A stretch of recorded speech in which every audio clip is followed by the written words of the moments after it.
Madam আপনার parcel. আরে ফয়েজ, তুমি তুমি এখানে? তার মানে তুমি ডেলিভারি বয়ের কাজ করো? তুমি আমাকে কলেজে কি বলেছিলে? এই ফয়েজ, কোথায় যাচ্ছ? আরে আমি তো একটু বাবার অফিস যাচ্ছি, একটু ইমার্জেন্সি কাজ আছে। ও, আমি বলছিলাম কি আজকে দুজন মিলে একটু ঘুরতে বেরোই। আরে না না, কি বলছো, আজকে তো আমি যেতেই পারবো না, বাবার অফিস যেতে হবে, জরুরি মিটিং আছে। তুমি একটা কাজ করো, তুমি যাও, আমি তোমার সাথে পরে কথা বলে নিবো। আচ্ছা ঠিক আছে। বাই।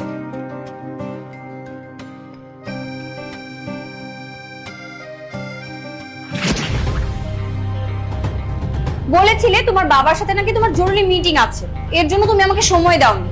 এটা তোমার মিটিং তোমার বাবার সাথে? আচ্ছা ঠিক আছে, আমি আসি, আমার কাজ আছে।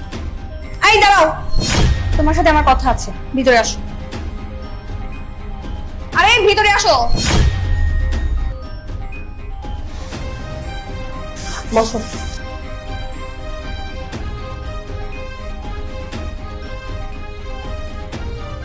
কি ব্যাপার, কথা বলছো না কেন?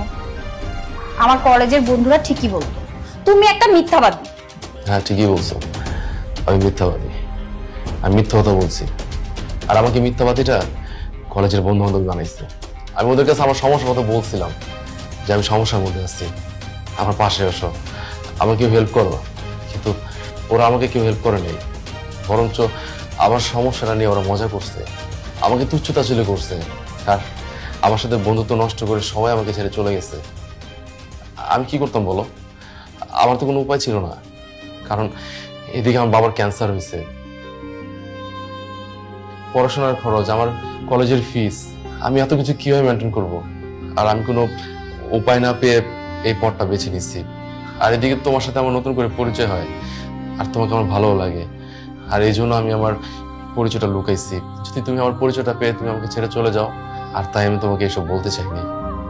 আসলে আমার কিছু করার ছিল না, আমার কোনো উপায় ছিল না, তাই আমি এগুলো করছি। দেখো, এখন তুমি সব সত্যটা জেনেই গেছো। তুমি যদি চাও সবার মতো আমাকে ছেড়ে চলে যেতে পারো, এতে আমার কোনো আফসোস নাই। ঠিক আছে নিপু, আমি উঠি, ভালো থাকো। দাঁড়াও, বসো।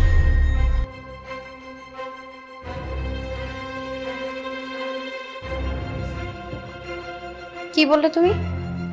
আমি তোমার জীবন থেকে চলে যাব? শোনো, আমি বলছি কি, বাবার চিকিৎসার ব্যাপারে আমার বাবার সাথে আমি কথা বলি, ওইখানে যত টাকা। পার্ট 2 দেখতে সাবস্ক্রাইব করুন SJ সোনি ব্লগ 2M।